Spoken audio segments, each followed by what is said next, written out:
Hey, everybody. Jennifer Strickland here, the host of the I Am a Woman podcast. Welcome back. We're going to have a great episode in store for you today. But first, I've got a big announcement for you. My new book, I Am a Woman, Taking Back Our Name, is now available. So we're going to play the trailer for you real quick, and you'll find out how to order it.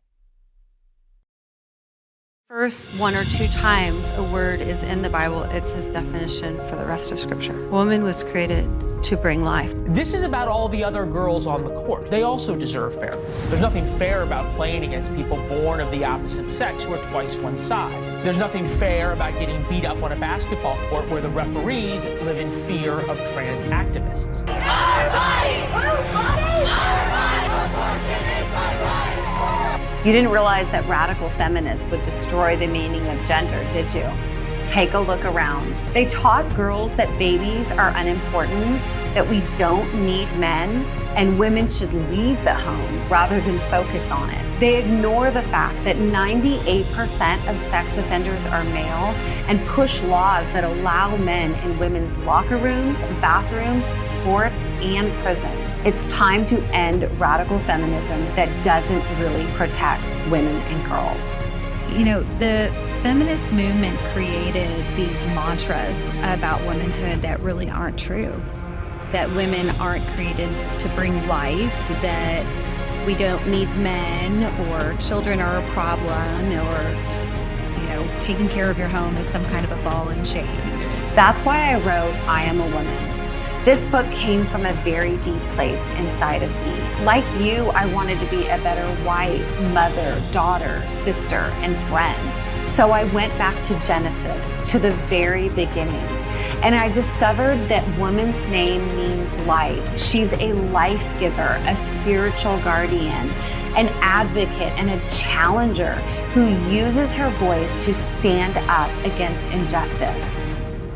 I found out that the woman who rides the beast in Revelation is abusing her platform to demonize the conversation about womanhood. And I also discovered that at the crossroads, a wise woman takes her stand. To be a woman is an action. It is a calling and a purpose. When you read this book, you will be proud to be a woman, and you will honor the men and children at your side. You will find the gold inside the words female, mother, wife, sister, daughter, and you will be able to answer the what is a woman question with love and compassion. It is only when we understand the unity of the words male and female that we remove the evil that is trying to steal the heritage of our sons and daughters. Get my book today on Amazon.com or click below to order your copy today. Hey, everybody. Welcome to the I Am a Woman podcast. I'm your host, Jennifer Strickland, and I am literally so excited about this next guest. She is actually probably maybe even my favorite Instagram influencer. I'm not going to say anything about the Patriot Barbie because I love her too. And if you didn't listen to the Patriot Barbie, you have to listen to her.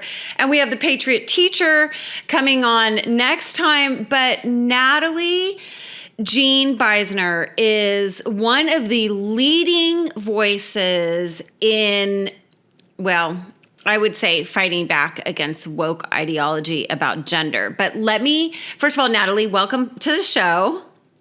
Thank you so much for having me. I don't know if I consider myself an influencer, but that's high praise.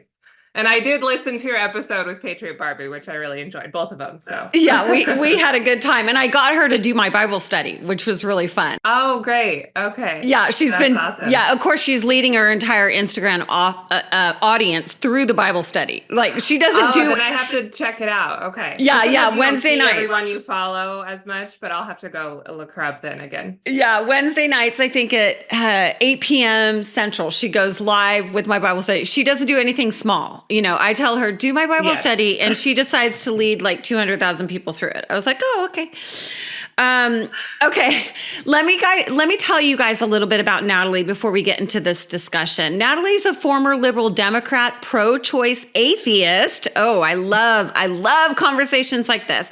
Turned Christian, mostly conservative political and cultural commentator. She's now an ardent pro-life activist and anti-feminist, which we're going to talk about. What changed her heart?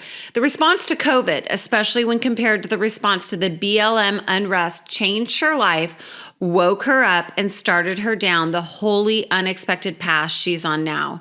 She was born and raised in Southern California and still resides behind enemy lines in my old stomping grounds, Los Angeles. She's a former actress of many years, holds a BFA in theater, and last year she made an ultimately a somewhat viral video detailing her walk away from the Democratic Party. And you can find her online, mostly on X and Instagram, where she makes short videos dismantling leftist logic, usually in 90 seconds or less, which is hard to do. You can also find her on college campuses, touring with Brandon Straka and the Walk Away movement. Natalie, welcome to the show. Thank you, Jennifer. So fun. Yes, you are a huge inspiration to me. I watched you in the writing of my book and my new book, I Am a Woman. And I found you to be incredibly intelligent and articulate on the subject. But the subject of feminism and womanhood and all of that. So first, why don't you give my audience a quick overview of your story? You were once on the left, now you're on the right, sort of. You were once anti-feminist, once a feminist and now anti-feminist. Tell us what happened, what changed for you. Well, first off, the fact that you were watching me while writing your book, I'm about halfway through it, and it's very, very compelling. I'm not just saying that. It's making me want to study Hebrew. I mean, the way that you talk about the language, and it is very, very inspiring. And I mean, we can get into this later or not, but I am relatively new to the faith, as you kind of touched on here, and I struggle oftentimes, as I think a lot of people do, and it is helping me a lot right now, because I've been disheartened sometimes by conservatives and Christians online, especially recently. So your book has been a godsend. But thank you. That makes me happy. What's that? Thank you. That makes me happy. I wanted I wanted to give Christians a language to talk about. Mm-hmm. God's language is the language on how to talk about gender. But I think you've done an amazing job. So I'm really glad. I'm glad you're enjoying it. That's awesome. Okay, so go ahead. And I love that it touches on men and women both, because I think we both have work to do, and it's not anyone's fault necessarily. We've both been touched by feminism, and we both wrought feminism on our own hands. But anyways, I think a lot of people of my generation, the millennial generation, a lot of people in Southern California, obviously a lot of actors, you're just reflexively Democrat. I didn't know anything. I didn't know what I didn't know. Essentially, I would go every 4 years and vote for the Democrat president nominee, so I voted for Obama once, and I voted for Clinton. And that was it. I didn't know anything else. And I just assumed that compassionate people vote Democrat. And I, hated Donald Trump and didn't really know why I hated him. It's just so easy to buy all of these lies and not know what the actual truth is. It seems like a full-time hobby just to research what's really going on in the world, because there are so many lies in our world. And then I honestly, I know it sounds crazy to make the change that I've made. Maybe it doesn't sound too crazy, because God works in wonderful ways. It happened over about the course of a year and a half. So it wasn't just an overnight change of jumping from one party to the other, or even one ideology to the other, or anything like that. But really living in LA during 2020 and 2021 and even 2022 was very, very challenging. I mean, we were in an indoor mask mandate for 2 straight years without ceasing. From March 2020 to March 2022, you were supposed to wear a mask indoors. There was no pausing that, and most businesses did enforce that. And I complied for about a year. Oh my gosh, that's so much longer. We complied for, I think we counted, it was 4 or 5 weeks, maybe 6 in Texas. And I never masked my son. Except he had to go at school. But anywhere we went, I got screamed at in grocery stores. Yes. Oh, it was fun. Same. Yeah, but I was the non-mask wearing woman, and plus I'm in Texas, so we had freedom to choose. Really, was the bottom line. We really had freedom to choose. So I used to live in Hollywood, Los Angeles. Went to college at USC, so I know LA, and I cannot imagine that kind of quarantining and really oppression going on. It must have been awful for the kids because that's terrible. Exactly. Man was not created to be alone, right? They were masked longer than adults. I mean, this is sort of tertiary, but we were the only developed nation that masked children as young as 2. I mean, it was crazy. I realized it was crazy in summer 2020 when the George Floyd's death happened. And we were all told that we could go out and protest or riot or loot, but we couldn't go to work. And that was the defining moment for me, because I was struggling. I was struggling financially. I was struggling in terms of mental and emotional health. At that point, I already knew that I was going to survive COVID. It became clear relatively early on that this was not as bad as they had originally said. And yet we wholly disregarded it in places like LA. And so seeing summer 2020, at one point we were in a lockdown. We had been for months. And then we also had a nightly curfew, due to the quote unquote peaceful protests. So a lockdown, a nightly curfew, and that just didn't make sense to me. So at that point was really when I started diverging from the narrative, but I still complied for the next, almost a year to wearing a mask indoors. And I was yelled at in grocery stores. I was kicked out of stores. There was a period of 6 months in Los Angeles where I couldn't go into a bar or a restaurant and be served because I didn't have the vaccine. And even if I did, I wouldn't have showed the papers. So it really wasn't just this little blip on the radar.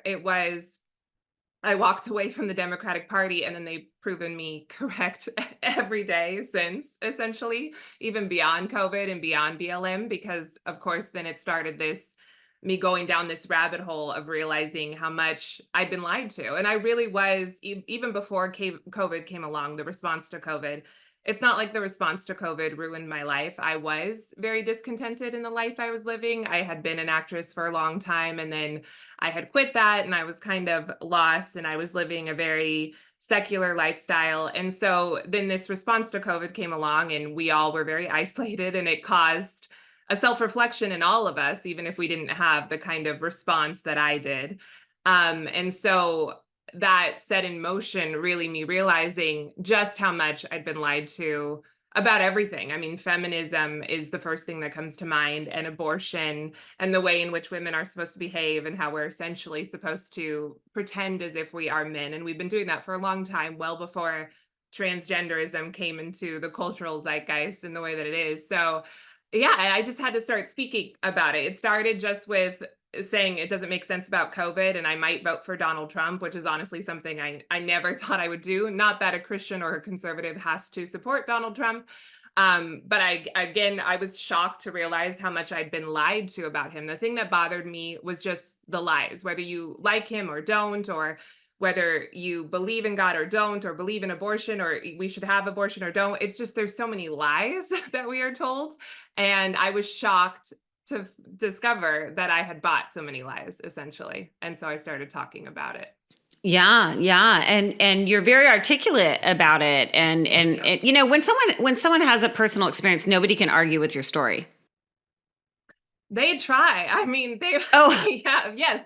That's the thing that's crazy, is these are the people who I used to do theater with and movies with, and they claim to, I mean, whether I know them personally or not, this is the side that claims to care about people's stories and your lived experience, as they like to call it.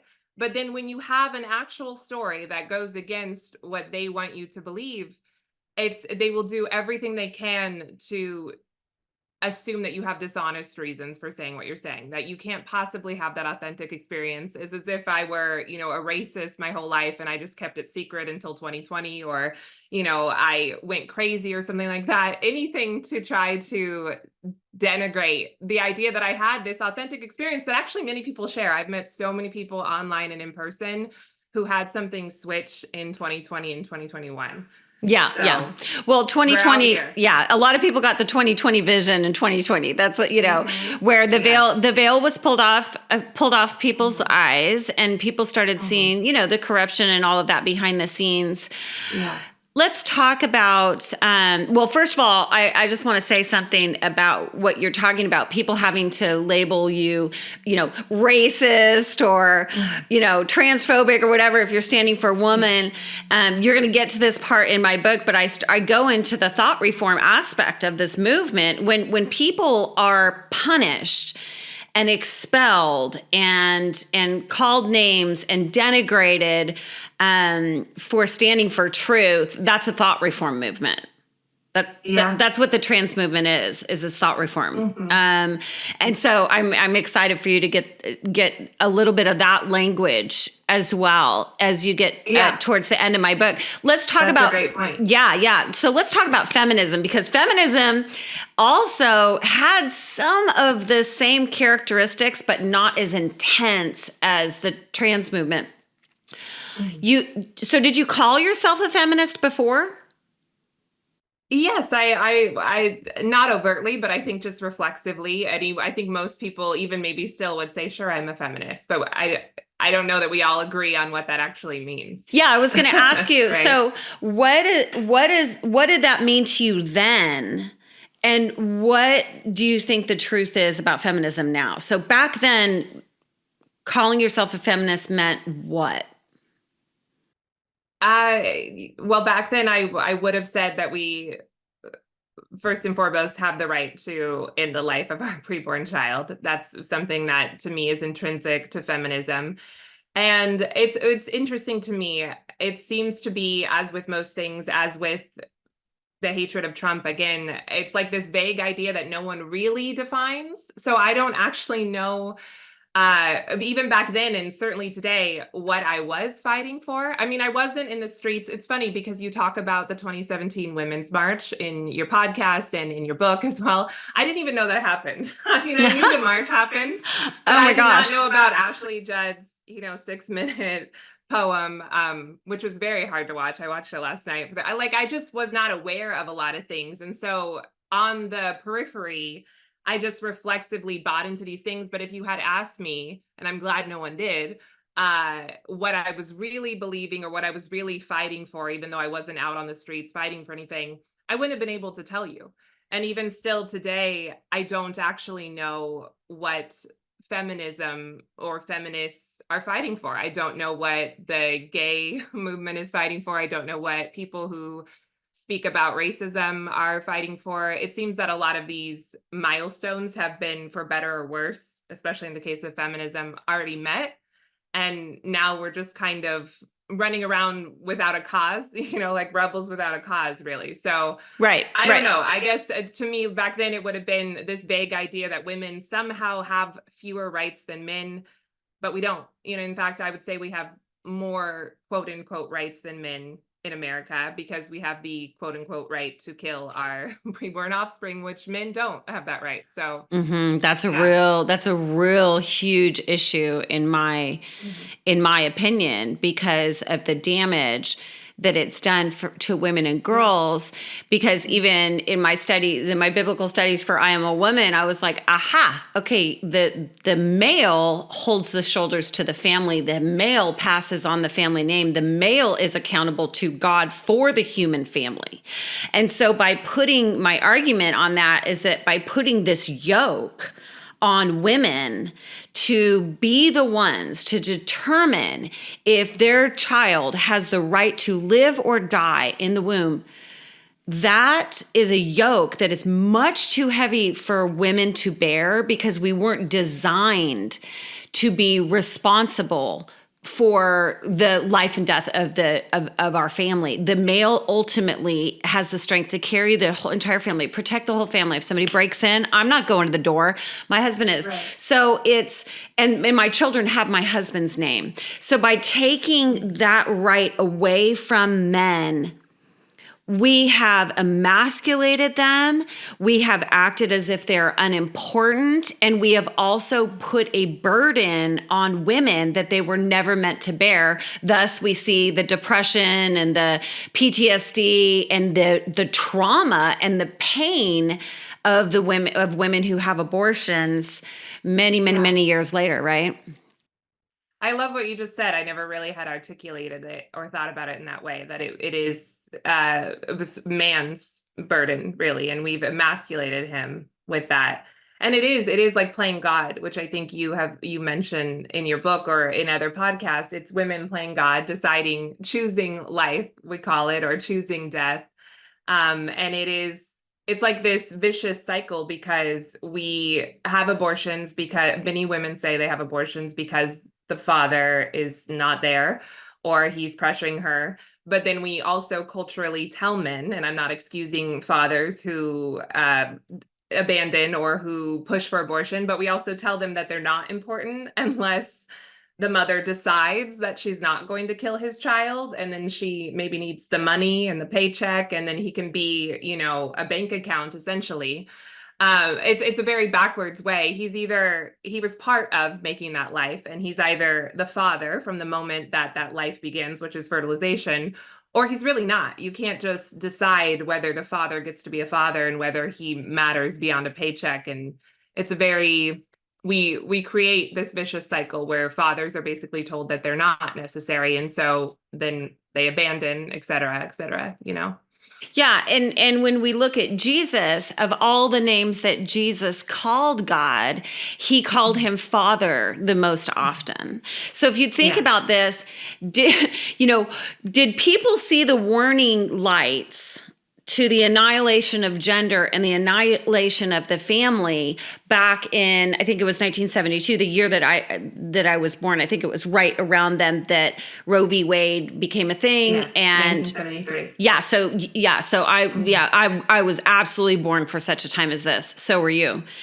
But when that happened, I have to wonder, did anybody notice that we were eliminating the Father, which was the number one name that Jesus called God, eliminating the Father from his responsibility for the human family and telling women the Father has no voice. See, when you hear my body, my choice, these are the feminist mantras that brainwash the nation. They did use brainwashing mantras.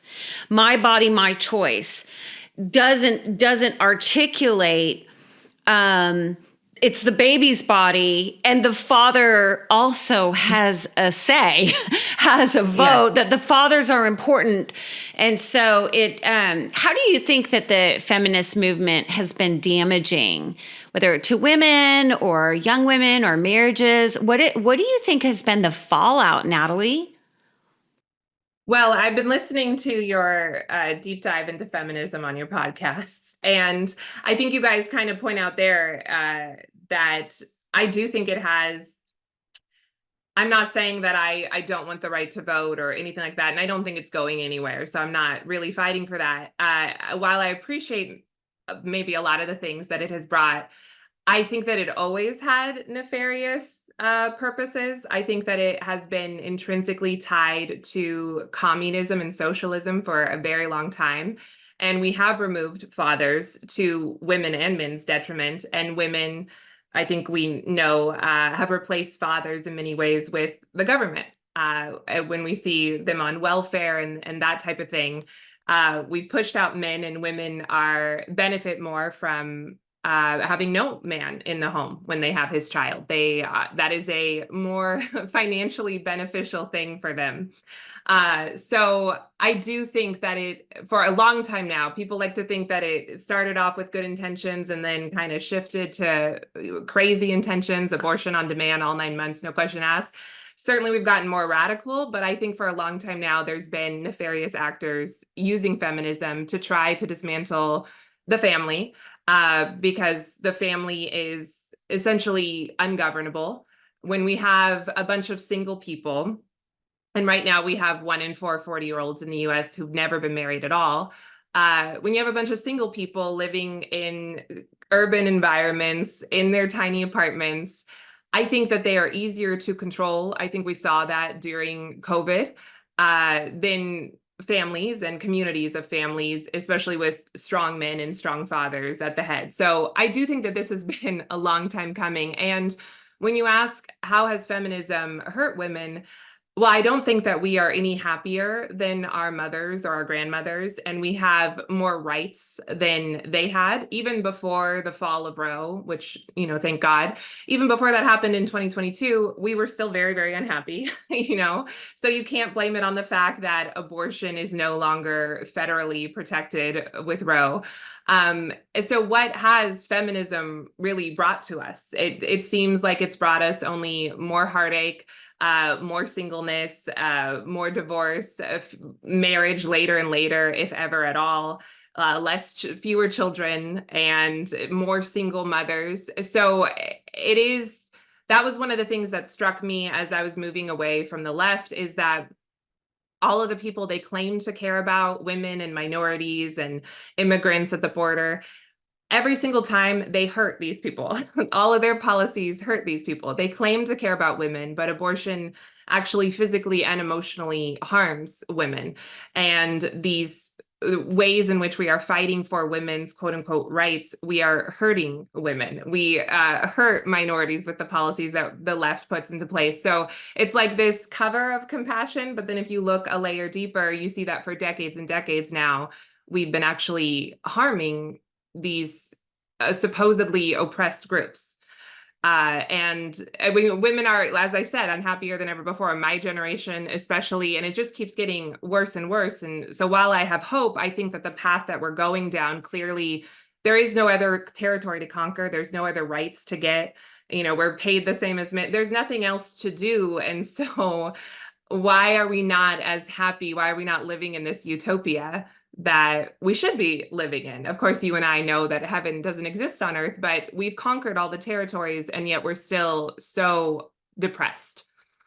The other things that has been interesting to me in studying for I Am a Woman is this concept that the man is the head of the family, but the woman is the head of the home, which people might freak out. What are you talking about? Well, in the Greek, when they talk about women being busy at home, that language means that you are to create order and you have the authority over the home environment. And one of the fallouts of the feminist movement that you didn't mention is the mental illness among the children.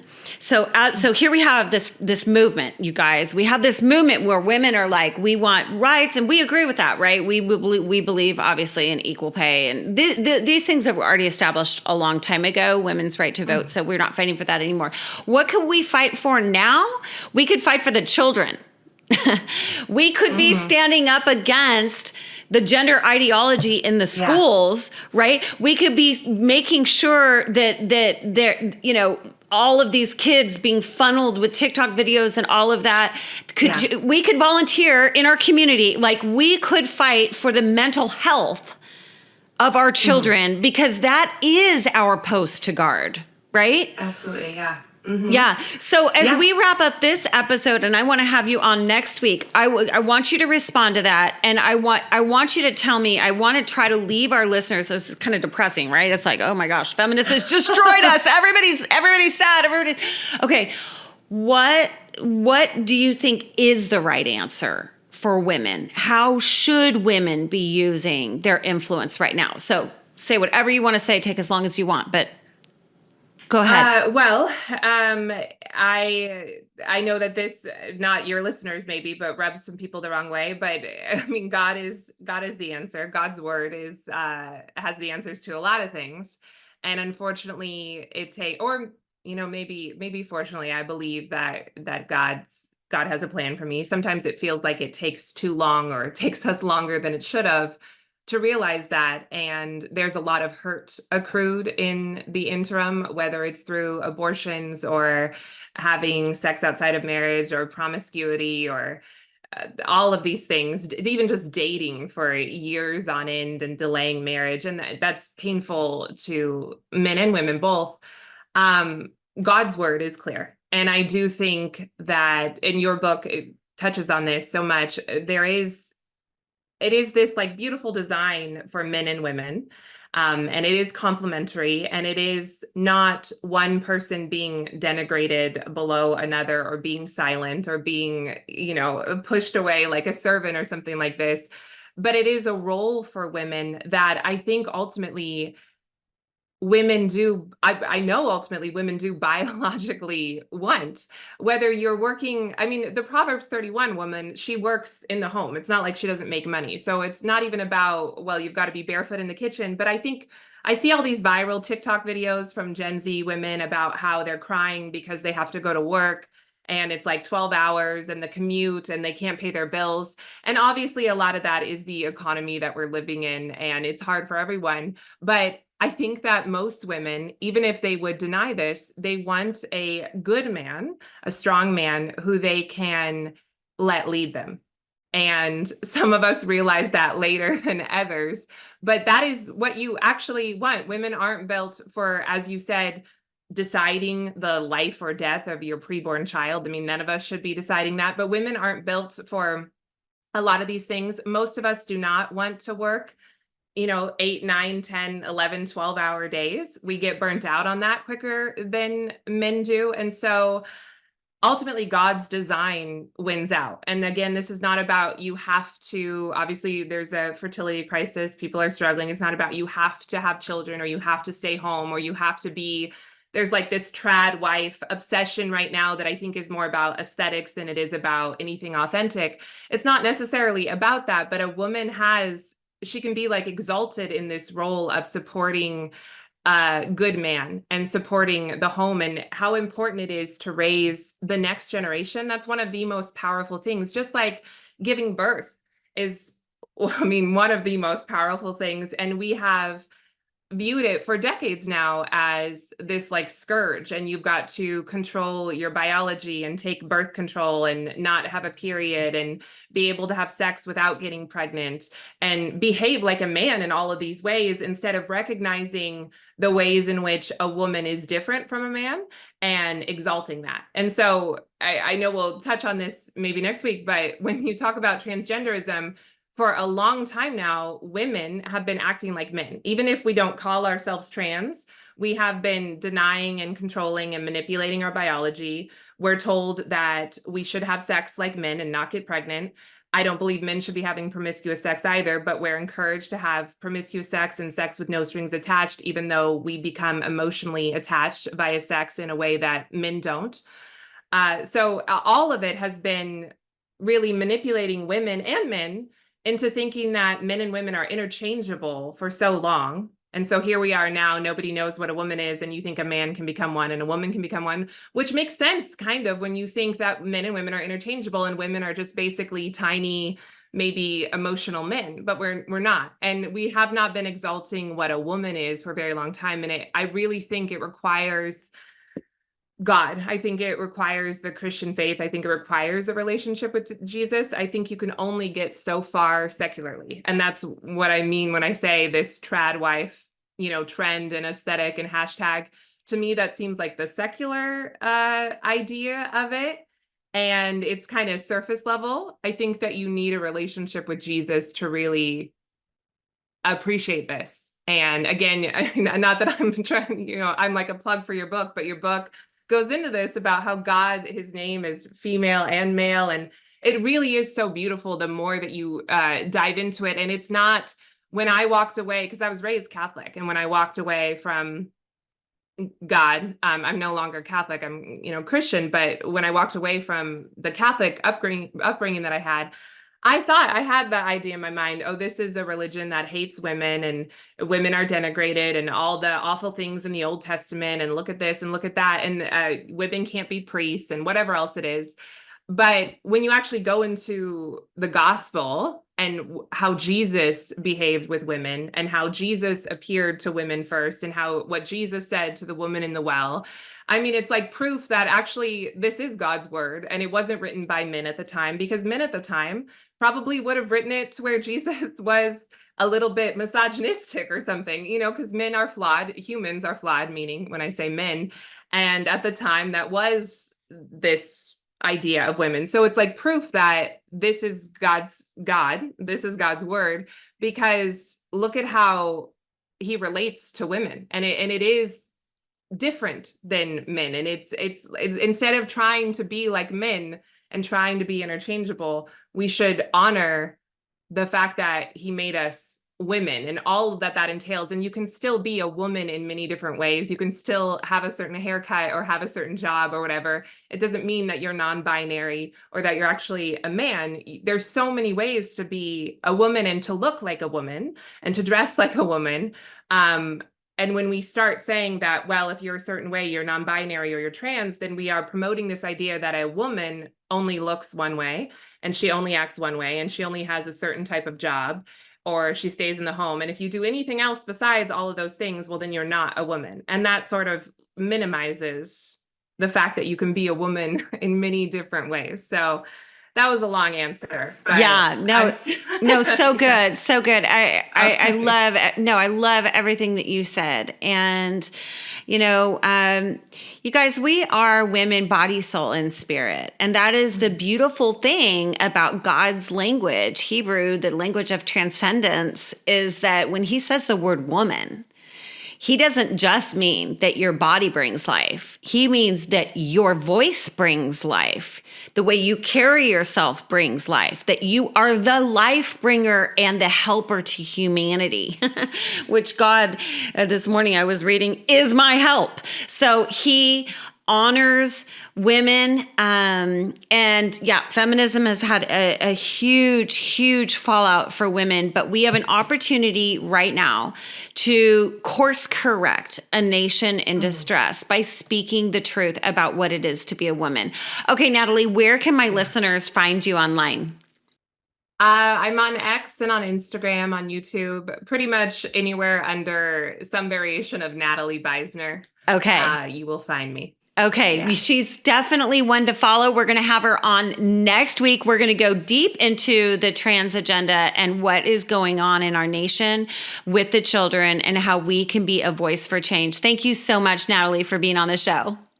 Thank you for having me.